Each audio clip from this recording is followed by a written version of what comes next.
Hi everybody, my name is Angela, and I am a 350-pound woman. 350 in closing, a gastric bypass story is actually my story. Maybe not a story, but an evaluation of how I became. Maybe it's an evaluation on how I grew from a standard-sized child to a standard-sized adult to a curvy, sexy mom to a super morbidly obese woman. This gastric bypass story is my story, and I thank you. I truly do thank you for being here with me. 350 in closing, a gastric bypass story. How did I get here? Where am I going? What am I closing in on? I don't even know. I'm trying to figure it out. Over the next few weeks, I'm going to reflect and talk to myself and to people in my life. My daughter, my husband, my dear friends, my sisters. We're just going to kind of evaluate what could have gone wrong in my psyche and my tummy. What happened? How can my evaluation help you? I don't know that it can. I don't know that it can. I pray that there's something in my story that you can keep with you and really just retain in case you're raising a child you don't want to become super morbidly obese, in case you yourself are going through something and you need to know that you're not by yourself. Yeah, I know there's all sorts of documentaries on gastric weight loss surgery. Some of the people look like you, some of them don't. A lot of them were obese as children and just brought it along with them. But not too many of them were like me. 350 in closing. A gastric bypass story, my story. Come on and go along with me, okay? Thanks.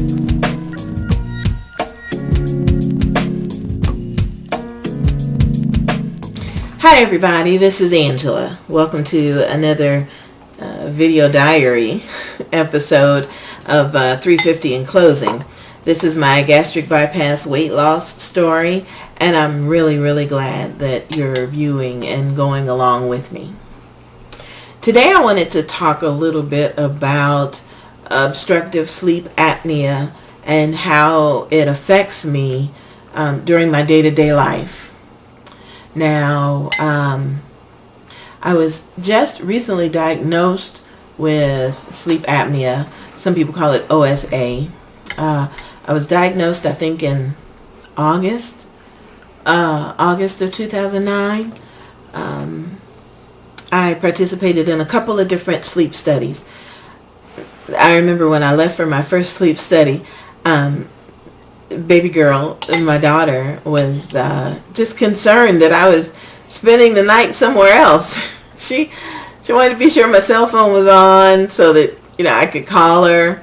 She wanted to be sure that that I was going to be in an okay place. I guess hindsight's 2020. I guess I should have taken her to the sleep lab first so she could have seen it and maybe seen the big gorgeous bed that I had the pleasure of sleeping in. I haven't slept in a bed all year. The sleep apnea not only obstructed my sleep, but it obstructed my husband's sleep. So very early this year, it was one of the reasons why I got kicked out of the bed and onto the couch. So in August, I went to the sleep lab and really didn't know what to expect. I just knew I needed to sleep. And that day I had tried desperately not to take a nap. One of the problems that I had with my sleep apnea was that I would be so tired in the morning and struggle to get through with getting the kids to school and getting some chores done and getting dinner started and trying to generate some income, was the fact that, halfway through the day I would need a nap. And if I didn't take a nap, it would be 5 minutes after dinner and the kids needed help with homework and I'd be asleep somewhere. And that wasn't good. I know that there were several occasions when I was attempting to go to church.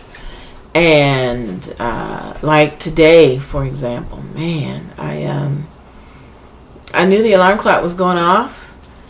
And I knew that I heard my daughter getting ready in her room to come to church and in the shower. But I could not pull myself out of the bed. Oh man, and it just it's been a very terrible cycle. So I decided I wanted to read you some information that came out of this little magazine, and I really love this little magazine. It seems like every month I get a copy of it and it's telling me exactly either what I've been recently diagnosed with or something that's going on. And the name of the article is Ask the Experts, and this month they're telling us about diabetes, weight loss, and sleep apnea. And this article was written by Gary D. Foster, Dr. Foster, who's the director of the Center of Obesity Research and Education at Temple University in Philadelphia. The first question that Dr. Foster answers is, Dr. Foster, what's the link between type 2 diabetes and obstructive sleep apnea, O.S.A.? And his answer is that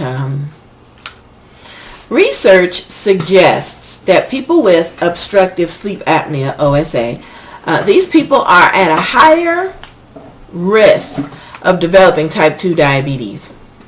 Although we are not sure why the conditions are linked, it could be because obstructive sleep apnea is associated with intermittent hypoxia. That basically means that decreases in oxygen levels occur repeatedly through the night when the breathing process is interrupted. Okay, you got that? Basically, when we're sleeping, we stop breathing repeatedly through the night. All right, Dr. Foster goes on to say, it may be that poor sleep quality caused by breathing lapses serve as a catalyst for the abnormal blood sugar levels that occur in people with type 2 diabetes. Before I knew that I had sleep apnea, I would wake up in the middle of the night thirsty and starving with blood sugars of like in the 300s. I couldn't figure it out, but that may have been the answer. Poor sleep quality caused by breathing lapses can serve as a catalyst for the abnormal blood sugar levels that occur in type 2 diabetics. So that was a source of big concern. The next question that came in for Dr. Foster was, what role does obesity play in the development of obstructive sleep apnea and type 2 diabetes? Okay. Well, Dr. Foster says, it plays a very large role. Our study looked at over 300 obese adults with type 2 diabetes. Okay, I'm in that category. Although none of them had been previously diagnosed with sleep apnea, never had been, tests show that 86% of them actually did have obstructive sleep apnea. This this is a real public health issue because there are lots of people with type 2 diabetes who are obese, and many of them have no idea that they have sleep apnea. Can you believe that? People generally say, well, I'm sleepy because I'm overweight. Or they may say, I'm sleepy because my blood sugar is too high. Oh, Lord, how many times did I go through that? Dr. Foster continues by saying, we want to get the word out that obstructive sleep apnea is increasingly common and woefully undiagnosed. Okay? So the next question that came in really hit me. And the question was, why does carrying excess weight, why is it that I'm fat, that increases a person's risk of getting sleep apnea? Okay, why, I'm fat. Why does that make me at a higher risk of getting sleep apnea? And Dr. Foster explained it by this. Think of the airway as a pipe, okay? If you add fat around the inside of the pipe, it narrows, okay? And you can kind of, well, I guess you don't have to be a plumber to think about that one. Think about the sink when you're trying to drain it and there's all sorts of food crammed in there or anything. But think about a pipe and think about how it can become narrowed. The circumference of the pipe can become tight, and that's what fat does, okay? Fat also makes the airway more floppy, okay? You've got increased tongue size. We got fat tongues, okay? These increased tongue sizes can also narrow the airway, and increased tongue size has been associated with both sleep apnea and obesity. So I don't want to feel like I'm fat everywhere except for my tongue. No, my tongue probably got fat too, and it's helping to block my airway. Another question came in that said, what effect does losing weight have on sleep apnea and type 2 diabetes? So I'm about to lose 200 of the 350 pounds that I now carry around. And I want to know what effect is going to happen to me when I start losing this weight. Is it going to affect my type 2 diabetes and my sleep apnea? I want to know. Dr. Foster says, in our study, obese people with diabetes who lose just 10% of their body weight, 10%, so that would be 35 pounds for me, just 10% of their body weight had an average of 10 fewer sleep apnea events per hour than those who didn't lose weight. Has life got you down? Do you feel like you're in a dark place?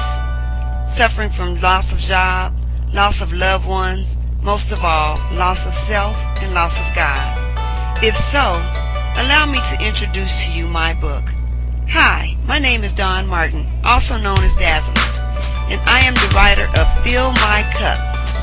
God has given me such a wonderful gift with this. It blessed me on my journey back from the dark side. I too suffered a major loss with the loss of my mother, and from that was a 2-year depression. God gave us Fill My Cup so that we can heal, so that we can motivate and empower one another out of the dark place. The devil is a lie. Only God has control over our life destiny. And Fill My Cup will help you to reclaim, rejuvenate, and restore your life. Let God fill your cup. Allow Him to bring you back from the dark side. Trust me, I know it works.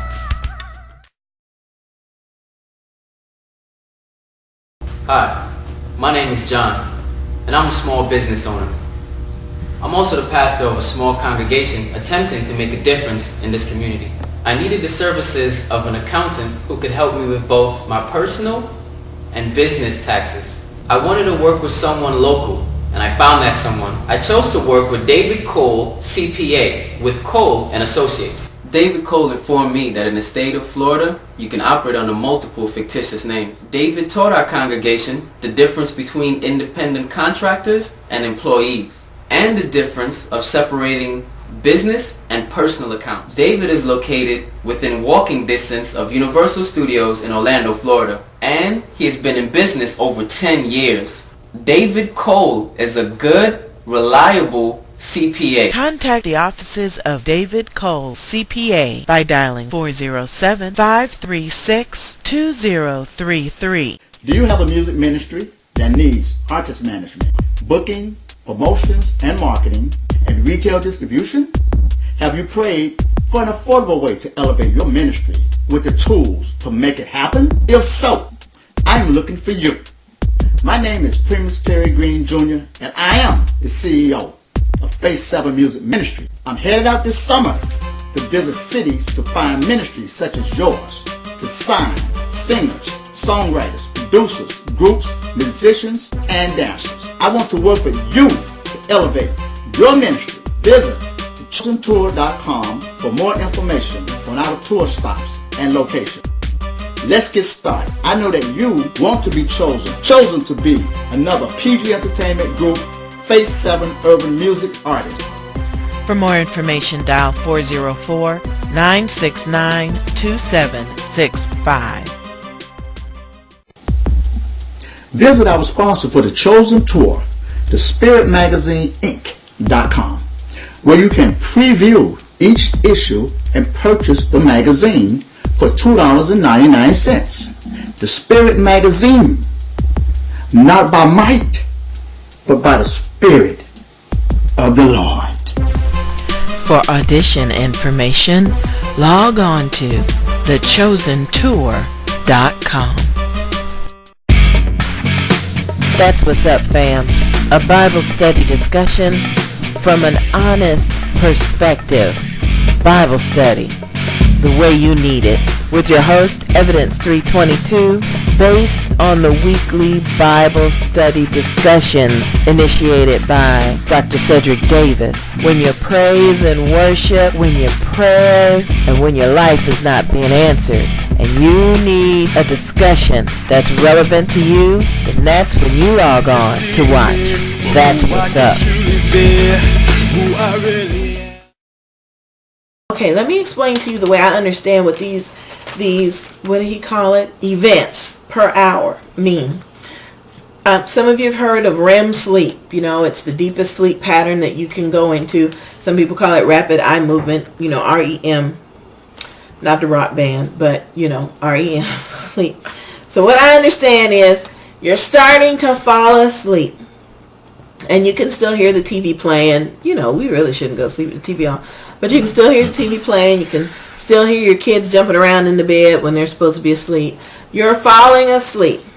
And then you go into a period of sleep where the dreaming starts. The rapid eye movement. You know, your eyelids are twitching around. You're into the deepest sleep that you can be in. And then suddenly, you just stop breathing. And you start choking.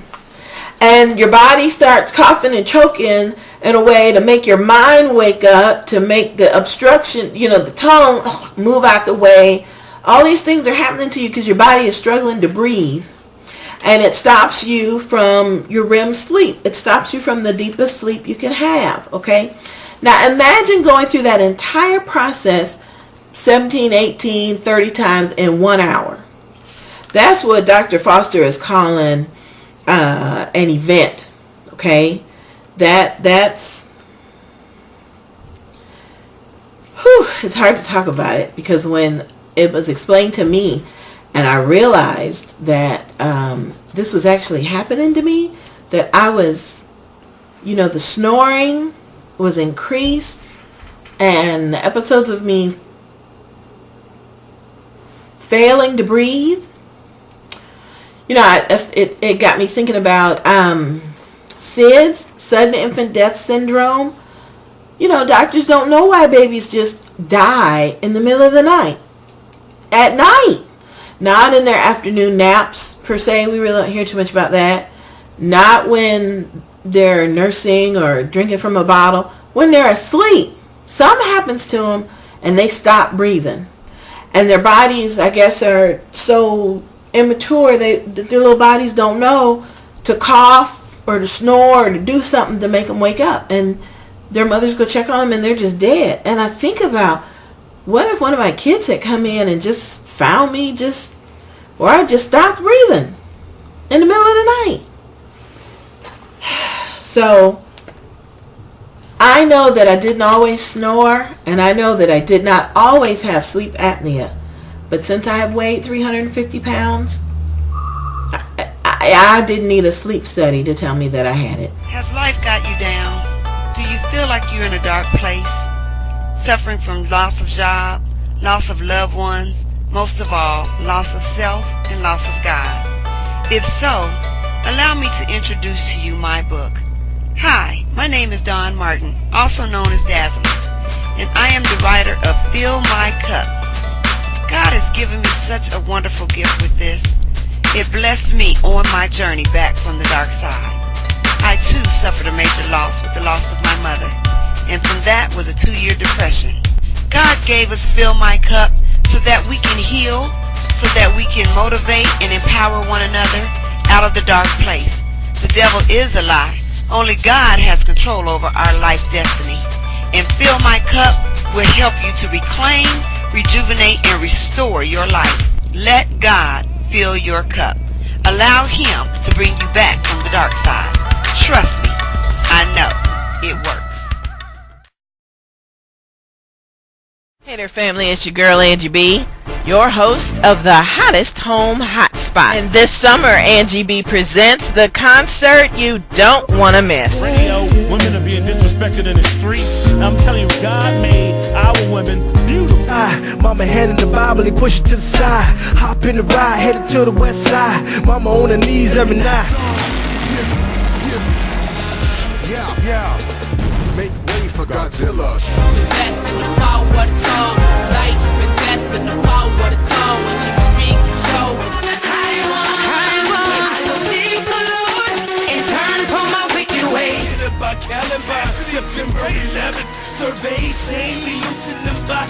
This summer, Angie B presents Big City, Blacklight, Psy, Evidence 322, Keisha Dream, and Zion. The concert you don't want to miss. Log on to thechosentour.com. 350 in closing, a gastric bypass story. How did I get here? Where am I going? What am I closing in on? I don't even know. I'm trying to figure it out. I pray that there's something in my story that you can keep with you and really just retain in case you yourself are going through something and you need to know that you're not by yourself. 350 in closing, a gastric bypass story, my story. Come on and go along with me. Dr. Foster's final question was a significant one for me. They basically said, Dr. Foster, what's the most important message for people to take away from your research? And Dr. Foster said, there are several important messages. First, you need to know that diabetes puts you at risk for having sleep apnea. That was powerful because if I was overweight and just had pounds, okay, that's probably something I could live with. But being overweight and being a type 2 diabetic, knowing that type 2 diabetes can kill you, that probably something I, could have lived with. I don't know. But knowing that having type 2 diabetes can also put me at risk for having sleep apnea, where I could stop breathing in the middle of the night and just be dead. Part of the reason why I wanted to bring this story to you today was because there are a lot of people in this country, around the world probably, that also have sleep apnea and they don't even know it. I'm hoping that today's episode will encourage you to have a sleep study done. If you sleep with someone on a regular basis and they're complaining that you're snoring, or that your snoring will start and stop and start and stop throughout the night and keep them awake, if you're one of those people like I was that had to drive around, not drive around, but if I had to drive around somewhere and I needed to take a nap, my kids and I would really play a game. And we had a little song that we used to say, let me know when the light turns green. Let me know when the light turns green. It's kind of embarrassing to talk about it, but I would actually take a little nap during the red light, put the car in park, take a nap, and I'd tell my kids, that the winner of the game would be the first one to wake me up as soon as the light turned green. So it would just be like, oh, I'm going to sleep. And then I hear green light, and I literally, that would wake me up. I put the car in drive, and I'd take off. And not only is it embarrassing to say, but it's really painful to say, because when you're driving and you're sleepy, that's just about as bad, if not worse, than driving drunk. And I drove around for years that way, especially if it was after I picked my kids up from school. And if I had only been diagnosed earlier with the sleep apnea, I may not have put my kids in danger as much as I feel like I did.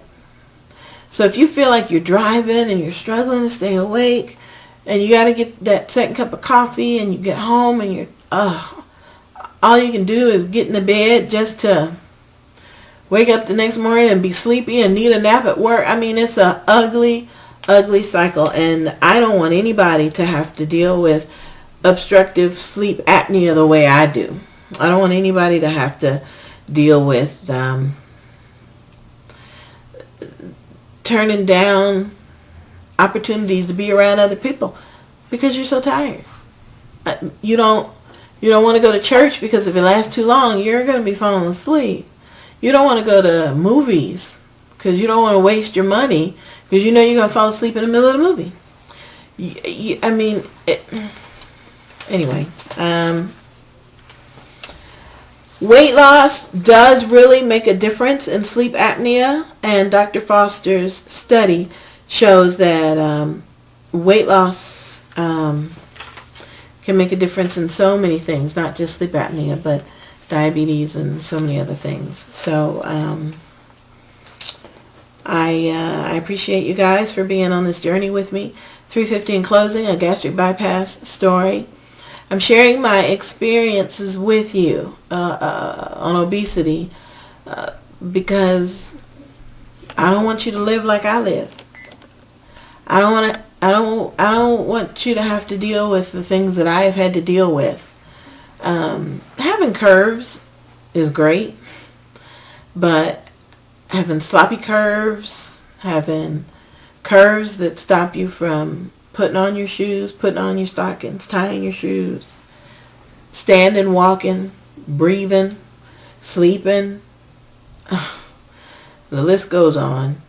Those kind of curves are not healthy.